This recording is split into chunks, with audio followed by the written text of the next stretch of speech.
En una cartera de dibujo que conservo aún llena de ligeros apuntes hechos durante algunas de mis excursiones semiartísticas a la ciudad de Toledo, hay escritas 3 fechas. Los sucesos de que guardan la memoria estos números son hasta cierto punto insignificantes. Sin embargo, con su recuerdo me he entretenido en formar algunas noches de insomnio una novela más o menos sentimental o sombría, según que mi imaginación se hallaba más o menos exaltada y propensa a ideas risueñas o terribles. Si a la mañana siguiente de uno de estos nocturnos y extravagantes delirios hubiera podido escribir los extraños episodios de las historias imposibles que forjo antes de que se cierren del todo mis párpados, esas historias, cuyo vago desenlace flota por último indeciso en ese punto que separa la vigilia del sueño, seguramente formarían un libro disparatado, pero original y acaso interesante. No es eso lo que pretendo hacer ahora. Esas fantasías ligeras y, por decirlo así, impalpables, son en cierto modo como las mariposas que no pueden cogerse en las manos sin que quede entre los dedos el polvo de oro de sus alas. Voy, pues, a limitarme a narrar brevemente los 3 sucesos que suelen servir de epígrafe a los capítulos de mis soñadas novelas.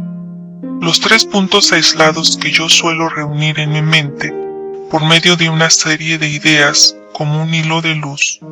Los 3 temas, en fin, sobre que yo hago 1000 y 1000 variaciones, las que pudiéramos llamar absurdas sinfonías de la imaginación. Número 1. Hay en Toledo una calle estrecha, torcida y oscura, que guarda tan fielmente la huella de las 100 generaciones que en ella han habitado, que habla con tanta elocuencia a los ojos del artista y le revela tantos secretos, puntos de afinidad entre las ideas y las costumbres de cada siglo, con la forma y el carácter especial impreso en sus obras más insignificantes, que yo cerraría sus entradas con una barrera y pondría sobre la barrera un tarjetón con este letrero: en nombre de los poetas y de los artistas, en nombre de los que sueñan y de los que estudian, se prohíbe a la civilización que toque a uno solo de estos ladrillos con su mano demoledora y prosaica. Da entrada a esta calle por uno de sus extremos un arco macizo, achatado y oscuro, que sostiene un pasadizo cubierto. En su clave hay un escudo, roto y ya carcomido por la acción de los años, en el cual crece la hiedra que, agitada con el aire, flota sobre el casco que lo corona como un penacho de pluma. Debajo de la bóveda y enclavado en el muro se ve un retablo con su lienzo ennegrecido e imposible de descifrar, su marco dorado y churrigueresco, su farolillo pendiente de un cordel y sus votos de cera. Más allá de este arco, que baña con su sombra aquel lugar, dándole un tinte de misterio y tristeza indescriptible, se prolongan a ambos lados 2 hileras de casas oscuras, desiguales y extrañas, cada cual de su forma, sus dimensiones y su color. Unas están construidas de piedras toscas y desiguales, sin más adornos que algunos blasones groseramente esculpidos sobre la portada. Otras son de ladrillos y tienen un arco árabe que les sirve de ingreso, 2 o 3 ajimeces abiertos a capricho en un paredón grietado y un mirador que termina en una alta veleta. Las hay con traza que no pertenece a ningún orden de arquitectura y que tienen, sin embargo, un remiendo de todas que son un modelo acabado de un género especial y conocido o una muestra curiosa de las extravagancias de un periodo de arte. Estas tienen un balcón de madera con un cobertizo disparatado. Aquellas, una ventana gótica recientemente enlucida y con algunos tiestos de flores. La de más allá, unos pintorreados azulejos en el marco de la puerta clavos enormes en los tableros y dos fustes de columnas, tal vez procedentes de un alcázar morisco, empotrados en el muro. El palacio de un magnate convertido en un corral de vecindad, la casa de un alfaquí habitada por un canónigo, una sinagoga judía transformada en oratorio cristiano, un convento levantado sobre las ruinas de una mezquita árabe, de la que aún queda en pie la torre. Mil extraños y pintorescos contrastes, mil y mil curiosas muestras de distintas razas, civilizaciones y épocas compendiadas, por decirlo así, en 100 varas de terreno. He aquí todo lo que se encuentra en esta calle. Calle construida en muchos siglos, calle estrecha, de forma oscura y con infinidad de revueltas, donde cada cual al levantar su habitación tomaba un saliente, dejaba un rincón o hacía un ángulo con arreglo a su gusto, sin consultar el nivel, la altura ni la regularidad. Calle rica en no calculadas combinaciones de líneas, con un verdadero lujo de detalles caprichosos, con tantos y tantos accidentes que cada vez se ofrece algo nuevo al que la estudia. Cuando por primera vez fui a Toledo, mientras me ocupé en sacar algunos apuntes de San Juan de los Reyes, tenía precisión de atravesarla todas las tardes para dirigirme al convento desde la posada con honores de fonda en que me había hospedado.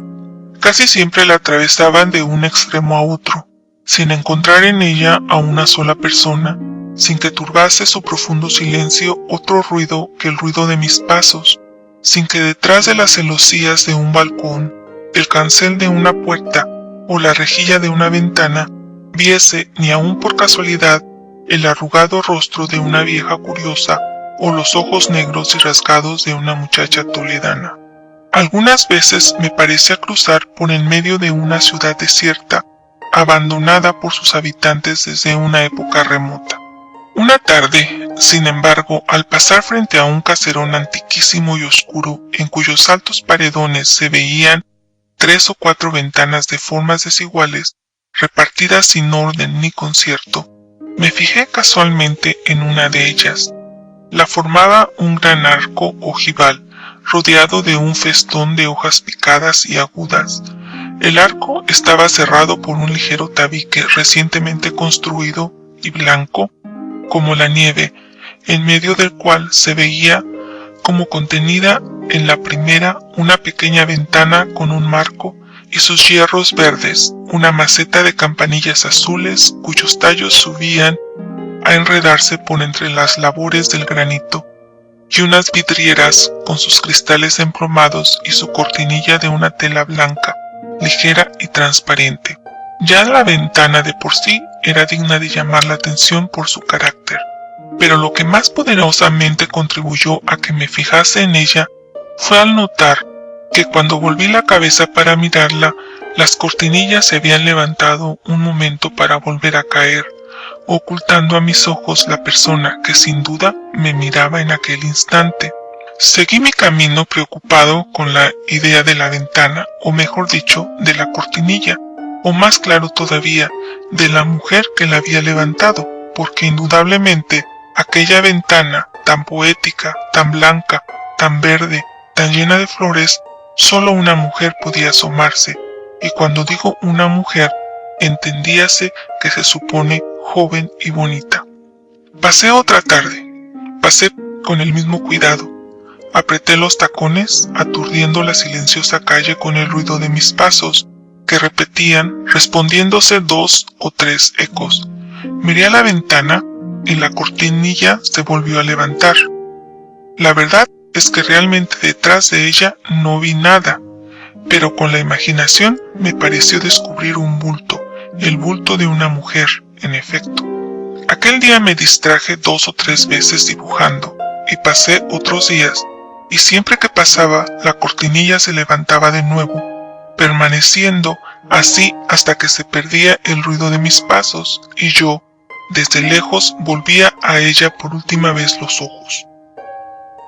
Mis dibujos adelantaban poca cosa en aquel claustro de San Juan de los Reyes.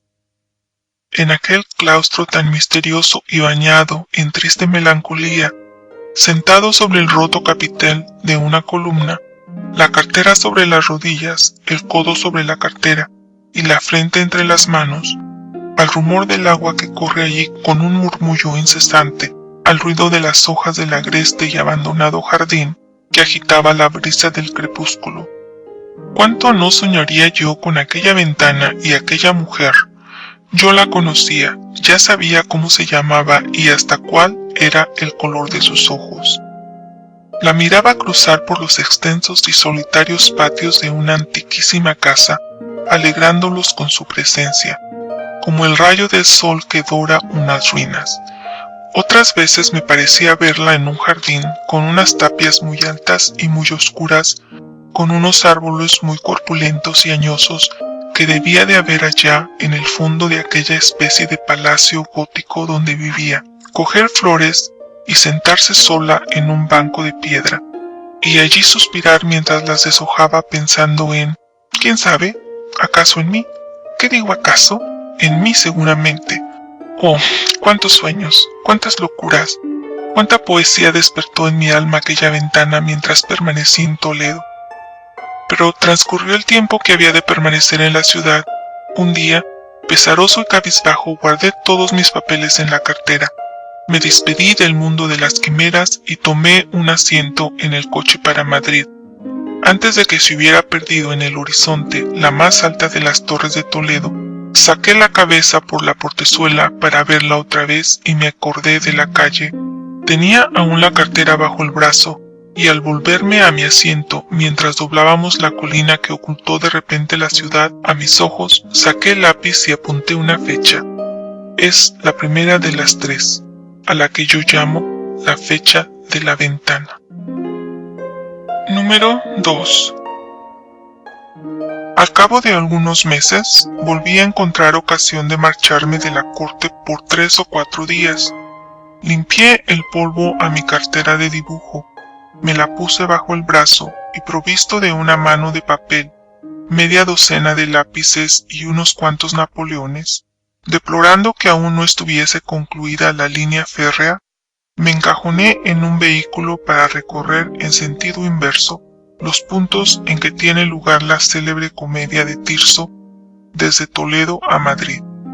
Ya instalado en la histórica ciudad, me dediqué a visitar de nuevo los sitios que más me llamaron la atención en mi primer viaje, y algunos otros que aún no conocía sino de nombre.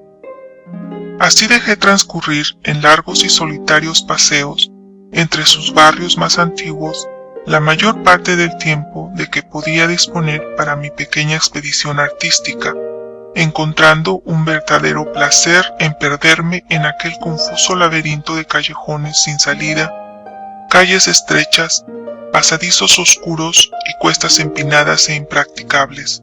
Una tarde, la última que por entonces debía permanecer en Toledo, después de una de estas largas excursiones a través de lo desconocido, no sabré decir siquiera por qué calles llegué hasta una plaza grande, desierta, olvidada al parecer aún de los mismos moradores de la población y como escondida en uno de sus más apartados rincones. La basura y los escombros, arrojados de tiempo inmemorial en ella, se habían identificado, por decirlo así, con el terreno, de tal modo que éste ofrecía el aspecto quebrado y montuoso de una Suiza en miniatura. En las lomas y los barrancos formados por sus ondulaciones, crecían a su sabor malvas de unas proporciones colosales, cerros de gigantescas ortigas, matas rastreras de campanillas blancas, prados de esa hierba sin nombre, menuda, fina y de un verde oscuro, y meciéndose suavemente al leve soplo del aire, descollando como reyes entre todas las otras plantas parásitas, los poéticos al par que vulgares jaramagos, la verdadera flor de los yermos y las ruinas. Diseminados por el suelo, medio enterrados unos, casi ocultos por las altas hierbas los otros, veíanse allí una infinidad de fragmentos de mil y mil cosas distintas, rotas y arrojadas en diferentes épocas a aquel lugar, donde iban formando capas en las cuales hubiera sido fácil seguir un curso de geología histórica. Azulejos moriscos esmaltados de colores, trozos de columnas de mármol y de jaspe, pedazos de ladrillos de 100 clases diversas, grandes sillares cubiertos de verdín y musgo, astillas de madera ya casi hechas polvo, restos de antiguos artesonados, jirones de tela, tiras de cuero y otros 100 objetos sin forma ni nombre eran los que aparecían a primera vista a la superficie, llamando asimismo la atención y deslumbrando los ojos una mirada de chispas, de luz derramada sobre la verdura, como un puñado de diamantes arrojados a granel y que examinados de cerca no eran otra cosa que pequeños fragmentos de vidrio, de pucheros, platos y vasijas que reflejando los rayos del sol fingían todo un cielo de estrellas microscópicas y deslumbrantes. Tal era el pavimento de aquella plaza empedrada a trechos con pequeñas piedrecillas de varios matices, formando labores a trechos cubierta de grandes losas de pizarra y en su mayor parte, según dejamos dicho, semejante a un jardín de plantas parásitas o a un prado yermo e inculto. Los edificios que dibujaban su forma irregular no eran tampoco menos extraños y dignos de estudio. Por un lado la cerraba una hilera de casucas oscuras y pequeñas, con sus tejados destellados de chimeneas, veletas y cobertizos, sus guardacantones de mármol sujetos a las esquinas con una anilla de hierro, sus balcones achatados o estrechos, sus ventanillos con tiestos de flores y su farol rodeado de una red de alambre que defiende a los ahumados vidrios de las pedradas de los muchachos. Otro frente lo constituía un paredón negruzco lleno de grietas y hendiduras en donde algunos reptiles asomaban su cabeza de ojos pequeños y brillantes por entre las hojas de musgo. Un paredón altísimo formado de gruesos sillares, sembrado de huecos de puertas y balcones tapiados con piedra y argamasa, y a uno de cuyos extremos se unía, formando ángulo con él, una tapia de ladrillos, desconchada y llena de mechinales, manchada a trechos de tintas rojas, verdes o amarillentas, y coronada de un bardal de heno seco, entre el cual corrían algunos tallos de enredaderas. Esto no era más, por decirlo así, que los bastidores de la extraña decoración que al penetrar en la plaza se presentó de improviso a mis ojos, cautivando mi ánimo y suspendiéndolo durante algún tiempo. Pues el verdadero punto culminante del panorama, el edificio que le daba el tono general, se veía alzarse en el fondo de la plaza, más caprichoso, más original, infinitamente más bello en su artístico desorden que todos los que se levantaban a su alrededor. «He aquí lo que yo deseaba encontrar», exclamé al verle, y sentándome en un pedrusco, colocando la cartera sobre mis rodillas y afilando un lápiz de madera, me apercibí a trazar, aunque ligeramente, sus formas irregulares y estrambóticas para conservar por siempre su recuerdo. Si yo pudiera pegar aquí con obleas el ligerísimo y mal trazado apunte que conservo de aquel sitio, imperfecto y todo como es, me ahorraría un cúmulo de palabras, dando a mis lectores una idea más aproximada de él que todas las descripciones imaginables. Ya que no puede ser así, trataré de pintarlo del mejor modo posible, a fin de que, leyendo estos renglones, puedan formarse una idea remota, si no de sus infinitos detalles, al menos de la totalidad de su conjunto. Figuraos un palacio árabe con sus puertas en forma de herradura, sus muros engalanados con lilas hileras de arcos que se cruzan 100 y 100 veces entre sí y corren sobre una franja de azulejos brillantes. Aquí se ve el hueco de un ajimez, partido en dos por un grupo de esbeltas columnas y encuadrado en un marco de labores menudas y caprichosas. Allá se eleva una atalaya con su mirador ligero y airoso, su cubierta de tejas vidriadas, verdes y amarillas, y su aguda flecha de oro que se pierde en el vacío. Más lejos se divisa la cúpula que cubre un gabinete pintado de oro y azul, o las altas galerías cerradas con persianas verdes, que al descorrerse dejan ver los jardines con calles de arrayán, bosques de laureles y surtidores altísimos. Todo es original, todo armónico, aunque desordenado. Todo deja entrever el lujo y las marañas de su interior. Todo deja adivinar el carácter y las costumbres de sus habitadores. El opulento árabe que poseía ese edificio lo abandona al fin. La acción de los años comienza a desmoronar sus paredes, a deslustrar los colores y a corroer hasta los mármoles. Un monarca castellano escoge entonces para su residencia aquel alcázar que se derrumba, y en este punto rompe un lienzo y abre un arco ojival y lo adorna con una cenefa de escudos, por entre los cuales se enrosca una guirnalda de hojas de cardo y de trébol. En aquel levanta un macizo torreón de sillería con sus saeteras estrechas y sus almenas puntiagudas. En el de más allá construye un ala de habitaciones altas y sombrías, en las cuales se ven por una parte trozos de alicatado reluciente, por otra artesones oscurecidos, o un ajimez solo, o un arco de herradura ligero y puro, que da entrada a un salón gótico severo e imponente. Pero llega el día en que el monarca abandona también aquel recinto, cediéndole a una comunidad de religiosas, y éstas a su vez fabrican de nuevo, añadiéndole otros rasgos a la ya extraña fisonomía del alcázar morisco.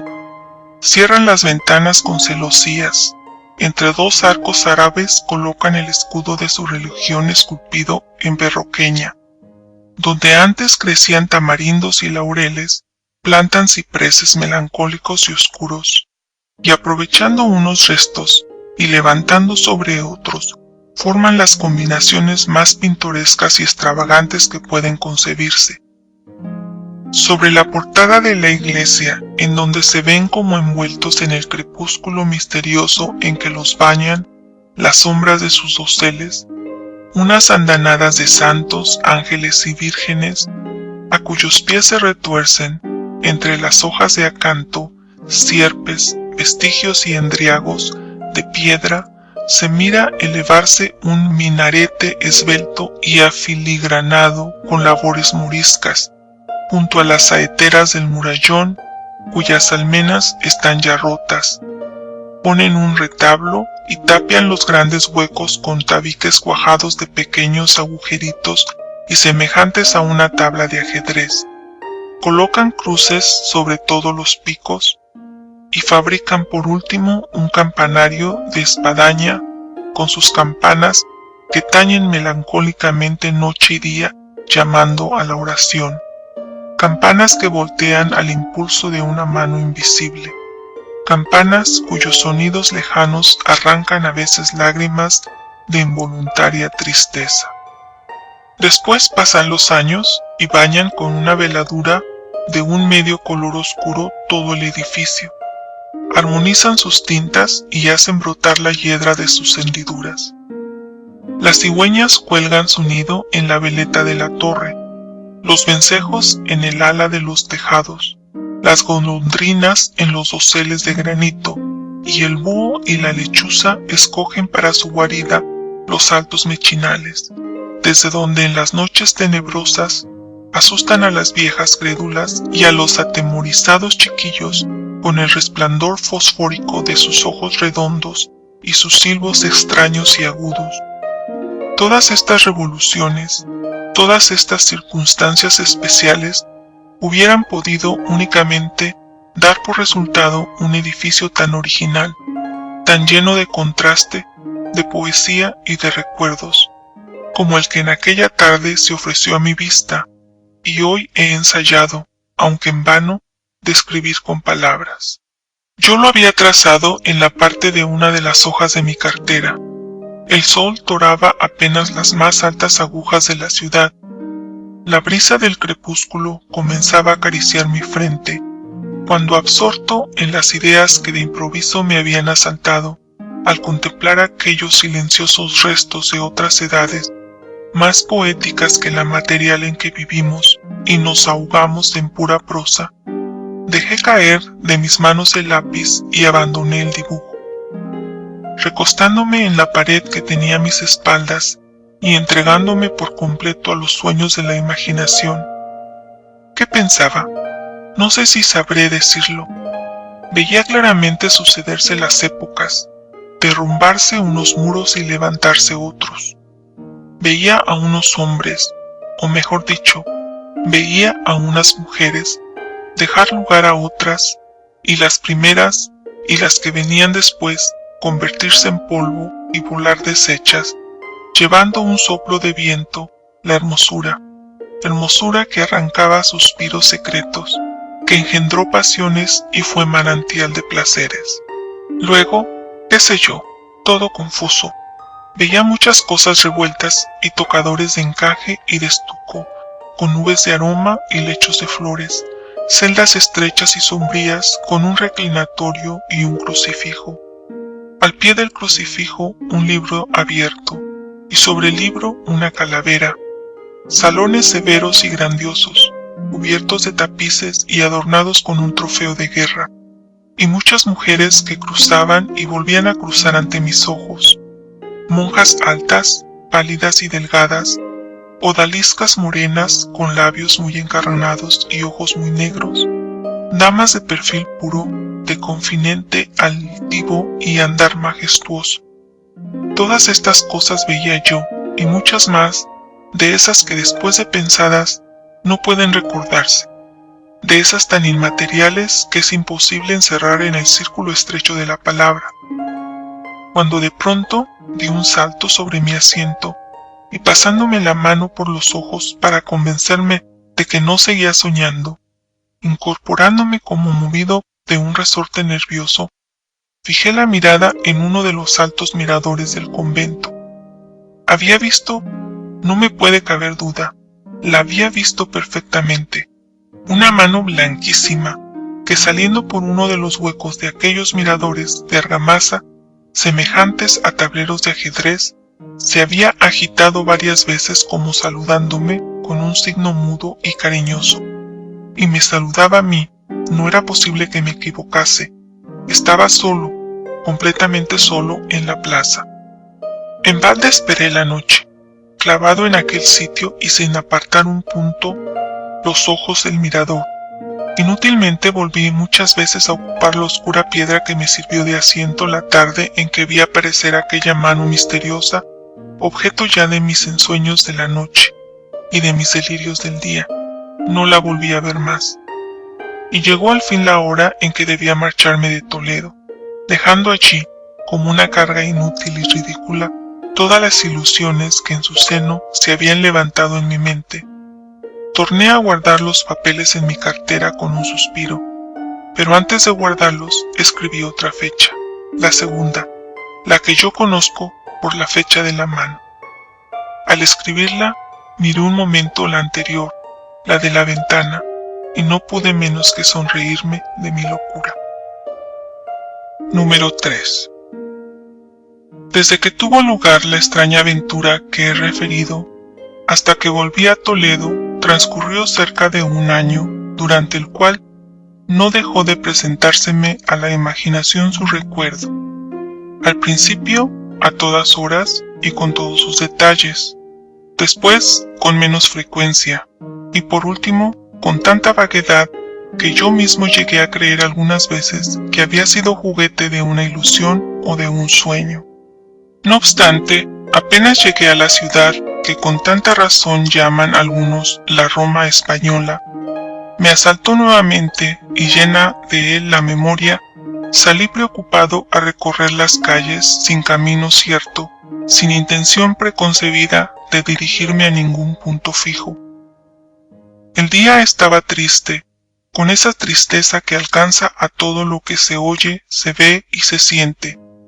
El cielo era de color de plomo, y a su reflejo melancólico, los edificios parecían más antiguos, más extraños y más oscuros. El aire gemía a lo largo de las revueltas y angostas calles, trayendo en sus ráfagas como notas perdidas de una sinfonía misteriosa, ya palabras ininteligibles, clamor de campanas o ecos de golpes profundos y lejanos. La atmósfera húmeda y fría helaba el alma con su soplo glacial. Anduve durante algunas horas por los barrios más apartados y desiertos, absorto en mil confusas imaginaciones y contra mi costumbre, con la mirada vaga y perdida en el espacio, sin que lograse llamar mi atención ni un detalle caprichoso de arquitectura, ni un monumento de orden desconocido, ni una obra de arte maravillosa y oculta, ninguna cosa, en fin, de aquellas en cuyo examen minucioso me detenía a cada paso, cuando solo ocupaban en mi mente ideas de arte y recuerdos históricos. El cielo cerraba de cada vez más oscuro, el aire soplaba con más fuerza y más ruido, y había comenzado a caer, en gotas menudas, una lluvia de nieve deshecha, finísima y penetrante, cuando sin saber por dónde, pues ignoraba aún el camino, y como llevado allí por un impulso al que no podía resistirme, impulso que me arrastraba misteriosamente al punto a que iban mis pensamientos, me encontré en la solitaria plaza que ya conocen mis lectores. Al encontrarme en aquel lugar, salí de la especie de letargo en que me hallaba sumido, como si me hubiesen despertado de un sueño profundo con una violenta sacudida. Tendí una mirada a mi alrededor. Todo estaba como yo lo dejé. Digo mal, estaba más triste. Ignoro si la oscuridad del cielo, la falta de verdura o el estado de mi espíritu era la causa de esta tristeza, pero la verdad es que desde el sentimiento que experimenté al contemplar aquellos lugares por la primera vez, hasta el que me impresionó entonces, había toda la distancia que existe desde la melancolía a la amargura. Contemplé por algunos instantes el sombrío convento, en aquella ocasión más sombrío que nunca mis ojos, y ya me disponía a alejarme cuando hirió mis oídos el son de una campana de voz cascada y sorda que tocaba pausadamente mientras le acompañaba, formando contraste con ella una especie de esquiloncillo que comenzó a voltear de pronto con una rapidez y un tañido tan agudo y continuado que parecía como acometido de un vértigo. Nada más extraño en aquel edificio cuya negra silueta se dibujaba sobre el cielo como la de una roca erizada de mil y mil picos caprichosos, hablando con sus lenguas de bronce por medio de las campanas, que parecían agitarse al impulso de seres invisibles, una como llorando con sollozos ahogados, la otra como riendo con carcajadas estridentes, semejantes a la risa de una mujer loca. A intervalos y confundidas con el atolondrador ruido de las campanas, creía percibir también notas confusas de un órgano y palabras de un cántico religioso y solemne. Varié de idea, y en vez de alejarme de aquel lugar, llegué a la puerta del templo y pregunté a uno de los haraposos mendigos que habían sentados en sus escalones de piedra: ¿qué hay aquí? Una toma de hábito, me contestó el pobre, interrumpiendo la oración que murmuraba entre dientes para continuarla después, aunque no sin haber besado antes la moneda de cobre que puse en su mano al dirigirle mi pregunta.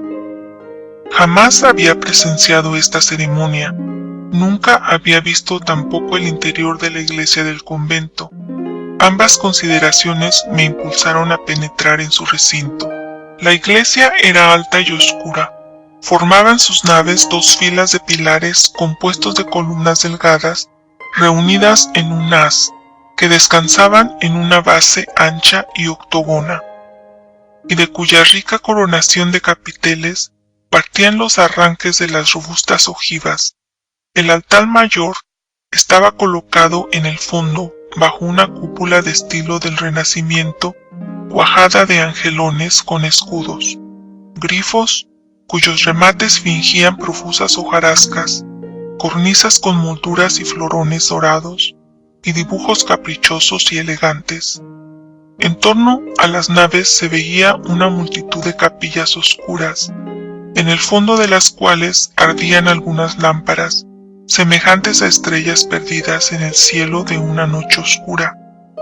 Capillas de una arquitectura árabe gótica o churrigueresca, unas cerradas con magníficas verjas de hierro, otras con humildes barandales de madera, estas sumidas en las tinieblas, con una antigua tumba de mármol delante del altar, aquellas profusamente alumbradas, con una imagen vestida de relumbrones y rodeada de votos de plata y cera con lacitos de cinta de colorines. Contribuía a dar un carácter más misterioso a toda la iglesia, completamente armónica en su confusión y su desorden artístico con el resto del convento, la fantástica claridad que la iluminaba. De las lámparas de plata y cobre pendientes de las bóvedas, de las velas de los altares y de las estrechas ojivas y los ajimeces del muro, partían rayos de luz de 1000 colores diversos, blancos, los que penetraban en la calle por algunas pequeñas claraboyas de la cúpula, rojos, los que se desprendían de los cirios de los retablos, verdes, azules y de otros 100 matices diferentes, los que se abrían paso a través de los pintados vidrios de las rosetas. Todos estos reflejos, insuficientes a inundar con la bastante claridad aquel sagrado recinto, parecía como que luchaban confundiéndose entre sí en algunos puntos, mientras que otros los hacía destacar con una mancha luminosa y brillante sobre los fondos velados y oscuros de las capillas. A pesar de la fiesta religiosa que allí tenía lugar, los fieles reunidos eran poco. La ceremonia había comenzado hacía bastante tiempo y estaba a punto de concluir. Los sacerdotes que oficiaban en el altar mayor bajaban en aquel momento las gradas, cubiertas de alfombras envueltos en una nube de incienso azulado que se mecía lentamente en el aire, para dirigirse al coro en donde se oía a las religiosas entonar un salmo. Yo también me encaminé hacia aquel sitio con el objeto de asomarme a las dobles rejas que los separaba del templo. No sé, me pareció que había de conocer en la cara a la mujer de quien solo había visto un instante la mano, y abriendo desmesuradamente los ojos y dilatando la pupila, como queriendo prestarle mayor fuerza y lucidez, la clavé en el fondo del coro. Afán inútil a través de los cruzados hierros, muy poco o nada podía verse, como unos fantasmas blancos y negros que se movían entre las tinieblas, contra las que luchaba en vano el escaso resplandor de algunos cirios encendidos. Una prolongada fila de sitiales altos y puntiagudos, coronados de doseles, bajo los que se adivinaban veladas por la oscuridad las confusas formas de las religiosas, vestidas de luengas ropas talares, un crucifijo, alumbrado por 4 velas, que se destacaba sobre el sombrío fondo del cuadro, como esos puntos de luz que en los lienzos de Rembrandt hacen más palpables las sombras. He aquí cuanto pude distinguir desde el lugar que ocupaba. Los sacerdotes, cubiertos de sus capas pluviales bordadas de oro, precedidos de unos acólitos que conducían una cruz de plata y 2 ciriales, y seguidos de otros que agitaban los incensarios, perfumando el ambiente, atravesando por en medio de los fieles, que besaban sus manos y las orlas de sus vestiduras, llegaron al fin a la reja del coro. Hasta aquel momento no pude distinguir entre las otras sombras confusas cuál era la de la Virgen que iba a consagrarse al Señor. ¿No habéis visto nunca, en esos últimos instantes del crepúsculo de la noche, levantarse de las aguas de un río, del haz de un pantano, de las olas del mar o de la profunda cima de una montaña, un jirón de niebla que flota lentamente en el vacío, y alternativamente ya parece una mujer que se mueve y anda y deja volar su traje al andar, ya un velo blanco prendido a la cabellera de alguna silfa invisible, ya un fantasma que se eleva en el aire cubriendo sus huesos amarillos con un sudario sobre el que se cree ver dibujadas sus formas angulosas.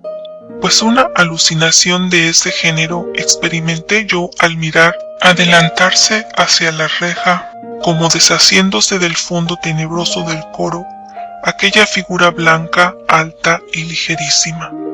El rostro no se le podía ver. Vino a colocarse perfectamente delante de las velas que alumbraban el crucifijo, y su resplandor, formando como un nimbo de luz alrededor de su cabeza, la hacía resaltar por oscuro, bañándola en una dudosa sombra. Reinó un profundo silencio. Todos los ojos se fijaron en ella y comenzó la última parte de la ceremonia. La abadesa, murmurando algunas palabras ininteligibles, palabras que a su vez repetían los sacerdotes con voz sorda y profunda, le arrancó de las sienes la corona de flores que la ceñía y las arrojó lejos de sí. Pobres flores, eran las últimas que había de ponerse aquella mujer, hermana de las flores como todas las mujeres. Después la despojó del velo y su rubia cabellera se derramó como una cascada de oro sobre sus espaldas y sus hombros, que solo pudo cubrir un instante, porque enseguida comenzó a percibirse, en mitad del profundo silencio que reinaba entre los fieles, un chirrido metálico y agudo que crispaba los nervios, y la magnífica cabellera se desprendió de la frente que sombreaba, y rodaron por su seno y cayeron al suelo después aquellos rizos que el aire perfumado habría besado tantas veces. La abadesa tornó a murmurar las ininteligibles palabras, los sacerdotes las repitieron y todo quedó de nuevo en silencio en la iglesia. Solo de cuando en cuando se oían a lo lejos como unos quejidos largos y temerosos. Era el viento que zumbaba estrellándose en los ángulos de las almenas y los torreones y estremecía al pasar los vidrios de color de las ojivas. Ella estaba inmóvil y pálida como una virgen de piedra arrancada del nicho de un claustro gótico.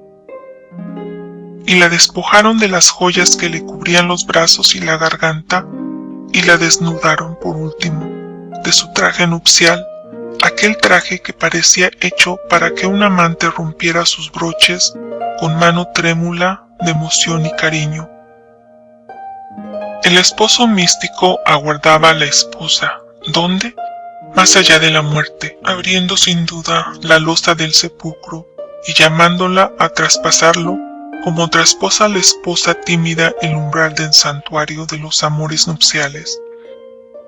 Porque ella cayó al suelo desplomada como un cadáver, las religiosas arrojaron como si fuese tierra sobre su cuerpo puñados de flores, entonando una salmodia tristísima.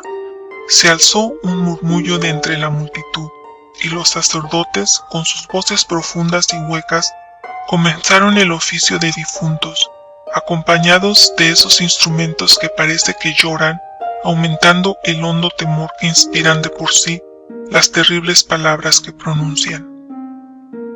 De profundis clamaviat te, decían las religiosas desde el fondo del coro con voces plañideras y dolientes.